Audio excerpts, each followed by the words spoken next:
ನಮಸ್ಕಾರ. ಎಲ್ಲರಿಗೂ ರಕ್ಷಾಬಂಧನ ಹಬ್ಬದ ಹಾರ್ದಿಕ ಶುಭಾಶಯಗಳು. ಸಾಮಾನ್ಯವಾಗಿ ರಾಖಿ ಅಂದ ತಕ್ಷಣ ನಮ್ಗೆ ನೆನಪಾಗೋದು ಅಣ್ಣ ತಂಗಿಯರ ಪ್ರೀತಿ, ಆ ರೇಷ್ಮೆ ದಾರ ಮತ್ತೆ ಗಿಫ್ಟ್ಗಾಗಿ ನಡೆಯುವ ಚಿಕ್ಕ ಪುಟ್ಟ ಜಗಳಗಳು, ಹೌದಲ್ವಾ? ಆದ್ರೆ ನಿಮ್ಗೆ ಗೊತ್ತಾ, ಮೂಲ ಪೌರಾಣಿಕ ಕಥೆಗಳನ್ನು ತೆಗೆದು ನೋಡಿದ್ರೆ ಈ ರಕ್ಷಾಬಂಧನದ ಆಚರಣೆಯಲ್ಲಿ ಆರಂಭದಲ್ಲಿ ಸಹೋದರ ಸಹೋದರಿಯರ ಪಾತ್ರವೇ ಇರಲಿಲ್ಲ. ಹೌದು, ಭವಿಷ್ಯ ಪುರಾಣದ ಉತ್ತರ ಪರ್ವದ ಪ್ರಕಾರ ದೇವತೆಗಳ ರಾಜ ಇಂದ್ರ ಮತ್ತು ರಾಕ್ಷಸರ ನಡುವೆ ಬರೋಬ್ಬರಿ 12 ವರ್ಷಗಳ ಕಾಲ ಘೋರ ಯುದ್ಧ ನಡೆಯುತ್ತೆ. ವೃತ್ರಾಸುರ ಅನ್ನೋ ರಾಕ್ಷಸ ಇಂದ್ರನನ್ನು ಸೋಲಿಸಿ ದೇವಲೋಕವನ್ನು ವಶಪಡಿಸಿಕೊಳ್ತಾನೆ. ಆಮೇಲೆ ಮಹರ್ಷಿ ದಧೀಚಿಯವರ ಮಹಾತ್ಯಾಗದಿಂದ ಬಂದ ವಜ್ರಾಯುಧವನ್ನು ಹಿಡಿದು ಇಂದ್ರ ಮತ್ತೆ ಯುದ್ಧಕ್ಕೆ ಹೊರಡಬೇಕಾಗುತ್ತೆ.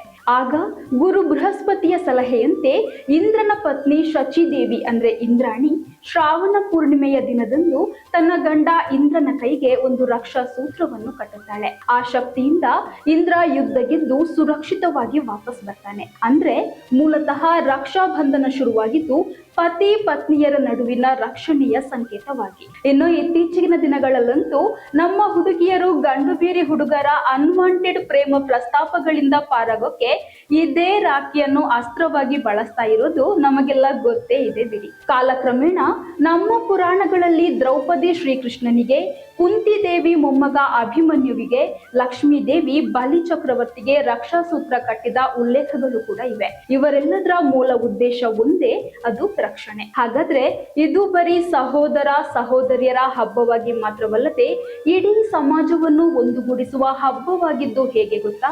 1905ರಲ್ಲಿ ಬಂಗಾಳ ವಿಭಜನೆಯಾದಾಗ ಹಿಂದೂ ಮುಸ್ಲಿಂ ಬಾಂಧವ್ಯವನ್ನು ಗಟ್ಟಿ ಮಾಡಲು ರವೀಂದ್ರನಾಥ ಟ್ಯಾಗೋರ್ ಅವರು ಮುಸ್ಲಿಂ ಸಹೋದರರ ಕೈಗೆ ರಾಖಿ ಕಟ್ಟುವಂತೆ ಹಿಂದೂ ಯುವತಿಯರಿಗೆ ಕರೆ ನೀಡಿದ್ರು. ಅಲ್ಲಿಗೆ ರಾಖಿ ಅಂದ್ರೆ ಬರೀ ರಕ್ತ ಸಂಬಂಧವಲ್ಲ, ಅದೊಂದು ಮಾನವೀಯತೆಯ ಬಂಧ ಅಂತ ನಿರೂಪಿತವಾಯಿತು.